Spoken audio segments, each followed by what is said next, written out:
Our emphasis today is going to be on the authority of Christ as King of Kings and Lords of Lords. And authority is a structure. There's an organization to it, if I can say it that way. 1 Corinthians 14:13 tells us that God is not the God of confusion, but of peace in all the churches. And for there to be this peace, this structure, this organization, there, of course, must be an authority that we look up to. And Jesus is the one that has that final authority.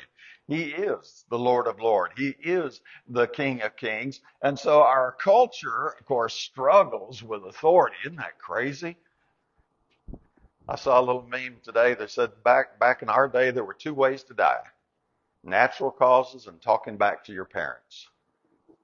Now, some of you go, I remember those days. Nowadays, you watch children talk back to their parents thinking, man, if that'd been me, I'd been in the hospital by now. And the kids just do it. And it's not just kids at home, but it's kids in the school. It's not just in our school system. It's in our workplace where adults no longer respect the authority of their employer. It is in our civil communities, if you can even call it civil anymore, where people, when the officer pulls them over, they don't say, what's the problem, officer? Or may I help you, officer? They're like, what do you mean pulling me over? Don't you know I'm busy? Officers have to deal with all kinds of crazy stuff nowadays. That's the society we live in. And so when we come to religion, people expect to have somewhat the same thing, where they get to do religion on their own. And we don't. We respect the Lord's authority. Now, we're going to have this verse twice here at the beginning and also at the end. Christ said quite simply, all authority has been given to me in heaven and on earth. Go therefore make disciples of all nations, baptize in the name of the Father, the Son, the Holy Spirit, teaching them to observe all that I commanded you, and lo, I'm with you always, even to the end of the ages. And so I pose the question, are attendance and observing all things the same? And obviously the answer is no. There are people attending services all over the place, and even on Sunday, if they attend a good, sound congregation, Monday through Saturday, they may be doing anything but observing the things that Christ commanded, which is disrespecting the authority that they profess to respect when they assemble to worship on Sunday. Observing all that he commanded means he is King of Kings 24/7. He is Lord of Lords 365 days a year. He is in control of all of it, and we endeavor to bring it all into submission to him. So what I think we've run into is what was pointed out to me 3 or 4 years ago is the customer mindset, and I think that is an excellent way to describe it. We have this customer mindset where we think we're coming to Jesus, and somehow or another he is the chief cook, and he's supposed to give us whatever we want from the buffet he's provided, which is crazy nonsense. He is the King of Kings, Lord of Lords, and we bow the knee to him. We are his creatures. We are under his authority. And if we want a right relationship with him, then we do what he said to do. And we endeavor to understand his will as clearly as we can. Now, in the Old Testament, they seem to understand this a little better. David said in Psalms 2:11, worship the Lord with reverence and rejoice with trembling. Look at that. Rejoice with trembling. Isn't that an interesting concept? So what we do is we search the scriptures to understand what it means to have reverence for God and to rejoice with trembling. We don't search the scriptures just to validate our theological ideas. And this is a thing I want to point out a little more as we go into the future, and I've mentioned it several times now. There are a lot of folks that just go to the Bible, we used to call it proof texting, to prove that the choice they made before they got to the Bible is the right choice. Now, I'm going to give you an extreme example of using your theology to override Scripture and ignore the Scripture, and that is homosexuality. There are people out there with some really impressive arguments that they have woven together and contrived and ignored the Scriptures entirely. And if you don't know the Scriptures, by the time you get to the end of their theological argument, you go, well, I talked to a minister that was 2 months ago. He's in one of the denominations. I'll be polite and not call him out. And he said to me, I just haven't decided yet whether it's right or wrong to be gay. I'm like, well, I don't get to decide that. Galatians 6:9 decided that for me. Homosexuals will not inherit the kingdom of God. choice made, right? But this is what can happen when people get tied up in their theology. And we can do it a whole lot of different ways. I'm just giving you an extreme example because I think it's easier to see it. So what Satan has done in his underlying strategy is really to appeal to fleshly thinking. Because one of the things we humans generally, I got to put air quotes on that, generally don't like to do is to be regarded as mean or unkind. Now, one of the last things we want to do is look in the mirror and regard ourselves as mean or unkind. And so we just want to be nice to everybody. Well, I get the idea, but that's appealing to the flesh. You cannot stand for Christ, be the ecclesia, be one of the few that find the straight and narrow road, and yet compromise or approve or kind of give the wink to everybody else. It just doesn't work that way. But that's what Satan appeals to. And then we get some thoughts of competition in there. That's kind of another line of thought. But one of the reasons that we have so much lack of respect for authority in the religious community at large is because they're competing for people into seats. And the fact is, what we're doing here is not real popular. People don't want a lecture. They want entertainment. They want some song and dance. And if you don't understand what I mean when I say they want song and dance, I will call this one out. You go to Facebook and you look up Destiny Worship Center and watch a clip of what they call a worship service. And you're going to see song and dance and the light show and maybe a little fog, depending on what's going on. That's what people want. And so that's the competition. You want to get a big crowd in. I had the preacher tell me many years ago, you build the gym first because that's how you get them in. And then later on, you build the worship center. No. So competition gets us to disrespect authority. And I'm going to use this little old saying, if 1 million people believe in a foolish idea, it's still a foolish idea. I don't care how many of you were told the moon was made of cheese when you were growing up? Any adult ever tell you that one?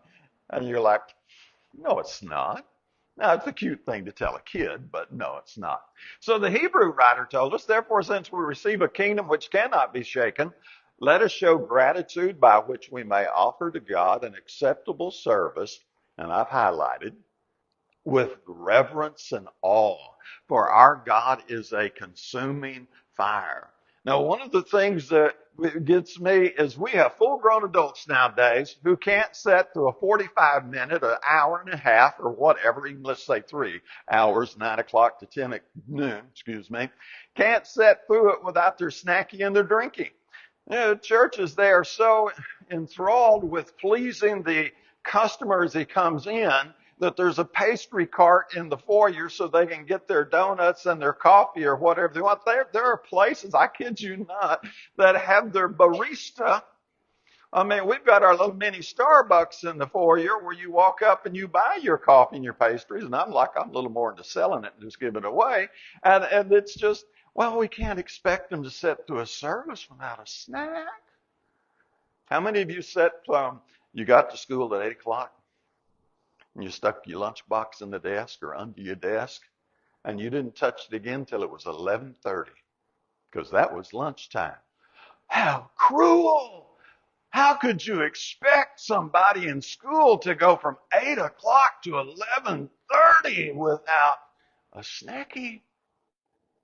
We did it all the time. We never thought anything about it, did we? That's just the way it worked.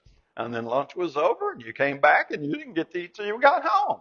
And you got home, and of course, you walked in the door at 3:15, and Mom said, oh, bless your little heart. I've set out this spread of snackies for you, because I just know you can't wait till 5 o'clock. Now, I don't know about you, but at my house, Mom said, what are you still in the house for? Go out and play.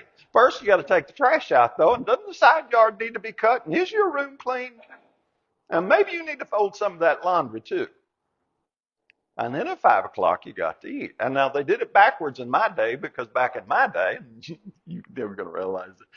Who ate first, the adults or the kids? And you're like, man, they're big. I hope they leave some. By the time I got to be an adult, I thought, all right, I get to eat first. Somebody flipped the rules. And now it's, no, we got to let the kids eat first because we don't want them to be upset and contrary. My goodness. And this bleeds over into our respect for Christ's authority. People no longer really expect that authority. So I'm going to ask, how in the world can you take up your cross and follow Jesus if you can't get through an hour service without having a pastry and a cup of coffee to get you through that service, sitting on a cushioned pew, which are very comfortable in my opinion, and you got AC that's normally set to the average that people like, but this is just too hard to do without my sweet roll and my coffee. How are they ever going to present their bodies a living sacrifice if things get tough? Not going to happen. It's just not going to happen. People who can't understand what it means to respect authority. Let's use David again. Psalms 99, 1 through 3. The Lord reigns, let the people tremble. He's enthroned above the cherubim, let the earth shake. Can you imagine yourself walking into the throne room of God and you've got your Krispy Kreme donut in one hand? Mine's full of chocolate. That's the one I like. And you got your big extra coffee in the other with a double shot, and you're just like boxing into the throne room with your flip-flops, maybe your shorts on, going, hey, Jesus, I'm here. Lord, when's worship going to start? Would you ever in your greenest day think of that? I'm hoping you go, no. But yeah, there's a lot of young folks out there, and by young, I mean 40 and younger, who think that's exactly what's going to happen. They're going to walk into the throne room of God, and there's going to be a buffet of donuts and snacks and candies and all kinds of things, and it's going to be just one big beach party, probably with the Beach Boys standing on the side singing something too. Why do we bring God down to our level? He's the authority. He's the number one. He's the one every knee's going to bow before. We don't bring him down to our level. It's not that. I don't want a groveling deity. No, I don't. I hope this doesn't come across too bad. It's not that I don't like me. I think you should learn to be comfortable in your own skin. But I don't want a God like me. Does that make sense? Maybe if I said it this way. I don't want my wife to be exactly like me.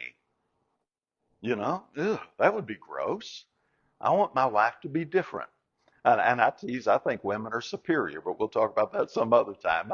I'll go ahead and say it. I was teasing with Sharon. I said, I think God made women superior, but gave us authority to keep women in control. Now, you can do with that what you want, because that's not biblical theology there. That's just my thinking. But I don't want a groveling deity. I don't want a deity that's just begging me to throw him a bone now and then and give him a little attention now and then, and that is just so wrapped up in serving my every fleshly desire. Now, I love that he was serving my salvific needs, because I can't do that. But I don't want a God who is just groveling. And I don't want a make-believe God. That's not going to serve anything. That's not going to serve anything but my imagination. So David said, my flesh trembles for fear of you. I'm afraid of your judgments. Do you think people are afraid of God's judgments anymore? I don't think they are. I think most people think God is sitting in heaven and he's a doting grandfather, and anything we, the grandchildren, want to do, he's just going, aren't they cute? Aren't they so precious? And he just rolls with it. No. You can't be happy with all that.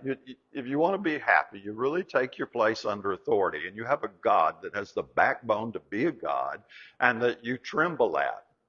You should be afraid of. And I don't think that's a mystery. People go like, well, what are you doing? How many of you are afraid of your mama? Now, maybe it was your daddy in your family that was the real authoritarian, but in my growing up, mama was the one that got the first swat. And if she wasn't satisfied with the swat she gave you, she turned you over to dad, and he got the second time around. How many of you loved your mom and daddy, though? You knew where the lines were.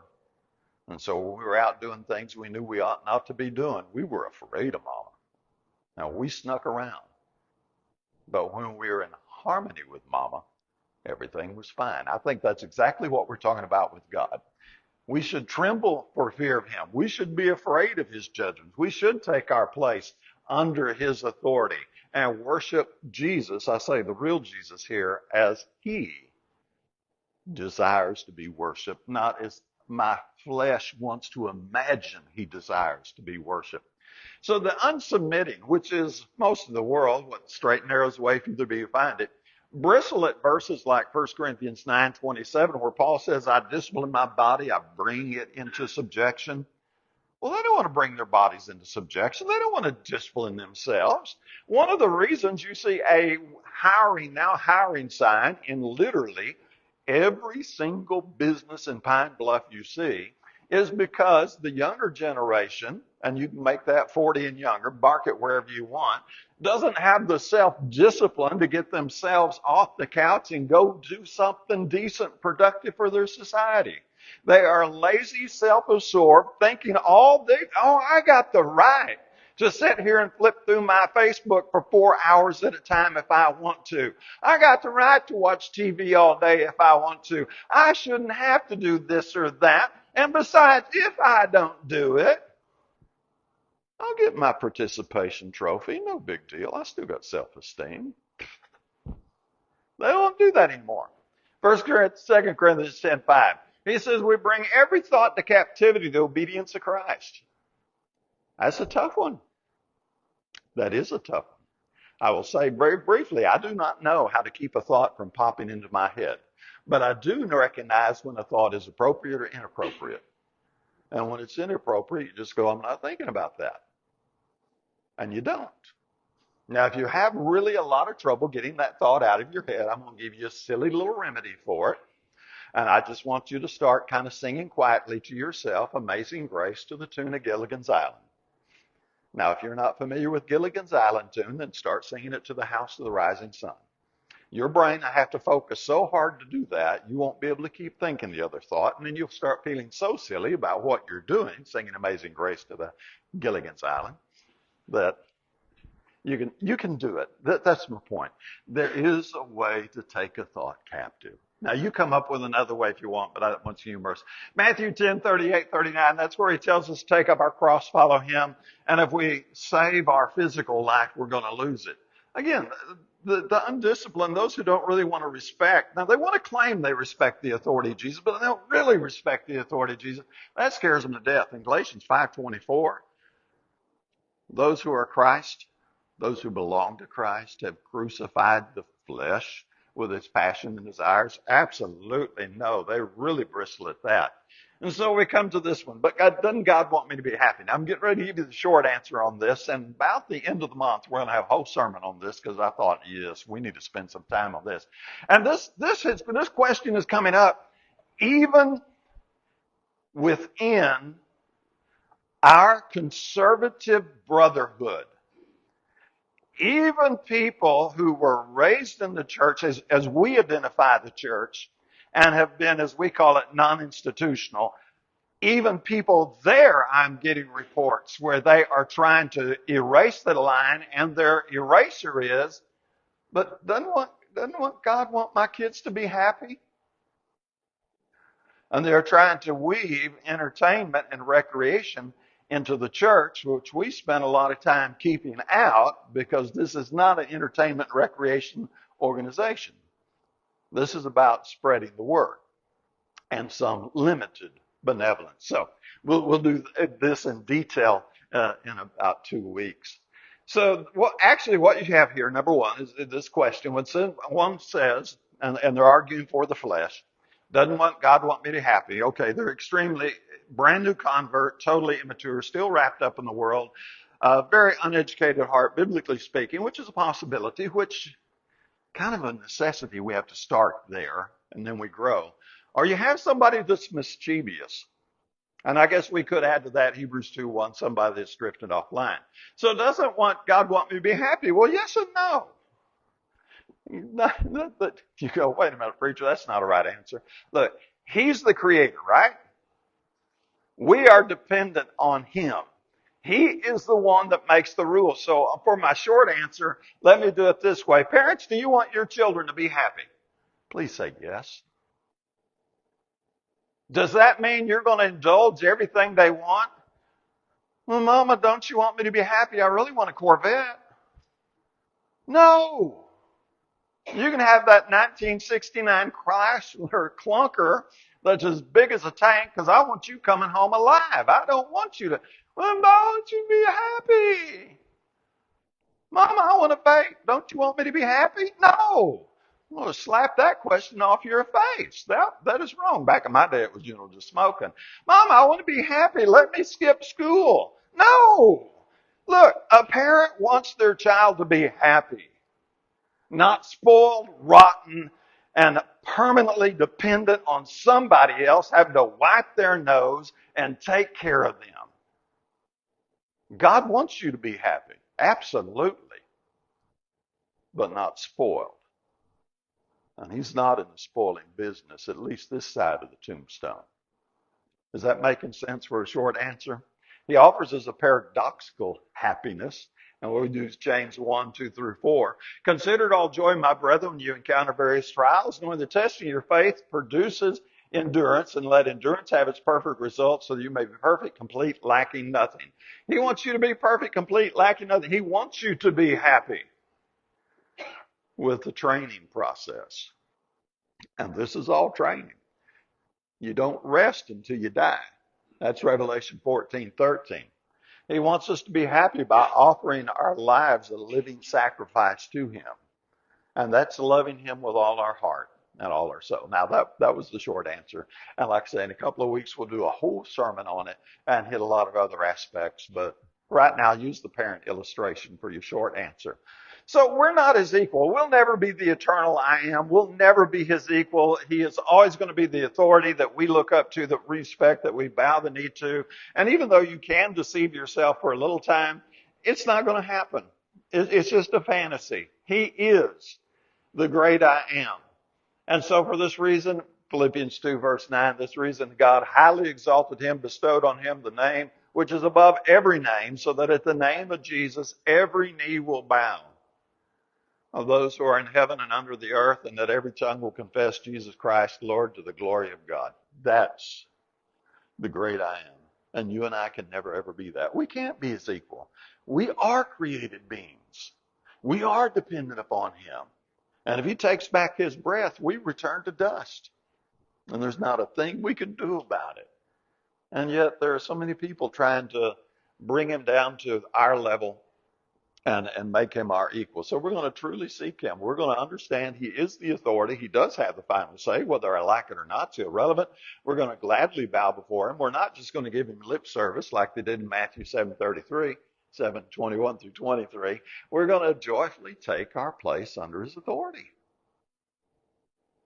And if you can do like Paul did in 2 Corinthians 12, where he joyfully took his place under authority when God refused to answer his prayer, he found a whole new level of joy.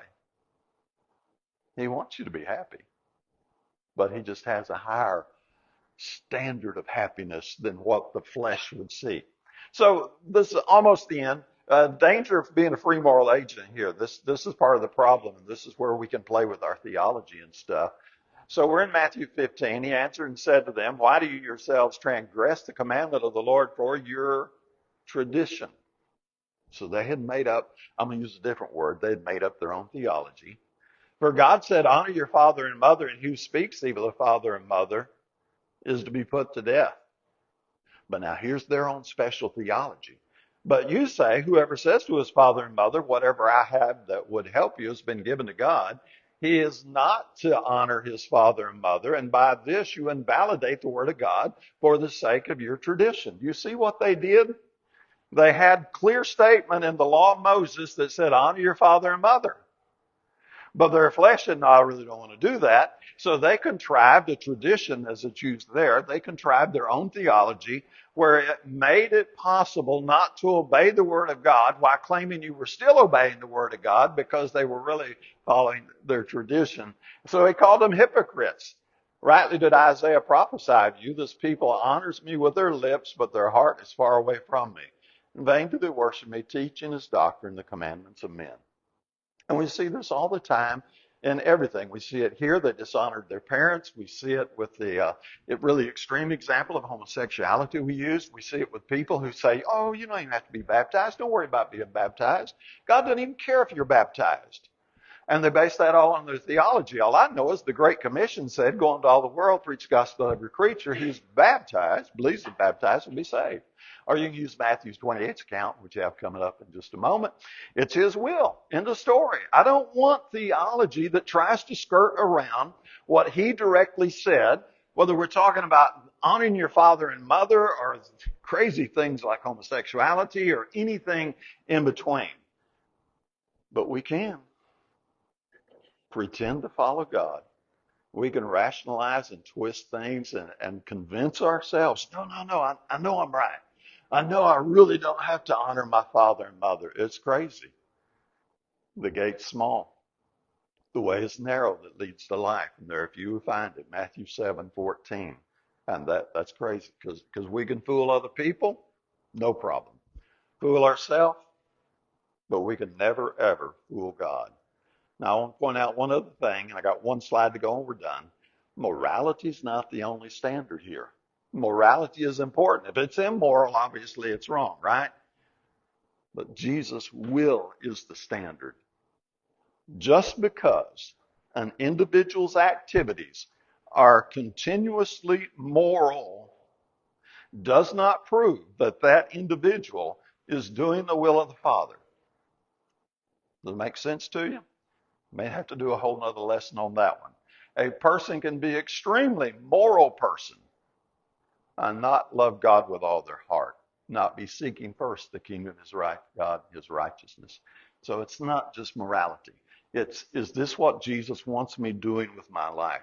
And if you can identify that, now you can find your why for life, your purpose for life, and start living a deeper, more fulfilling life. So very last slide, this is it. Jesus came up and spoke to them saying, all authority has been given to me in heaven and on earth. How hard is that to understand? It's all his. Go therefore and make disciples of all nations, baptize them in the name of the Father, the Son, and the Holy Spirit. Wait, but my theology says we don't have to worry about that baptism. Okay, that's your theology. I'll let you figure that out with God later on. But my Jesus, who has all authority, and after he states he has all authority, the next thing he says is go make disciples and baptize them. Name the Father, Son, Holy Spirit. And here's where we really want to focus. Teaching them to observe all that I commanded you, and lo, I'm with you always, even to the end of the age. He's the King of Kings. He's the Lord of Lords. He's the only one that counts. And what really matters is that we really follow his teaching. Not a contrived rationalization or sophistry of his teaching. I'm looking for some ink on the page in the Bible, some book, chapter, and verse. That's what really matters. Now, if that's where your life is anchored and you're anchored and growing in the right place. If that's not where your life is anchored, our baptistry is ready. We're here to get you on the right start. While together we stand and sing.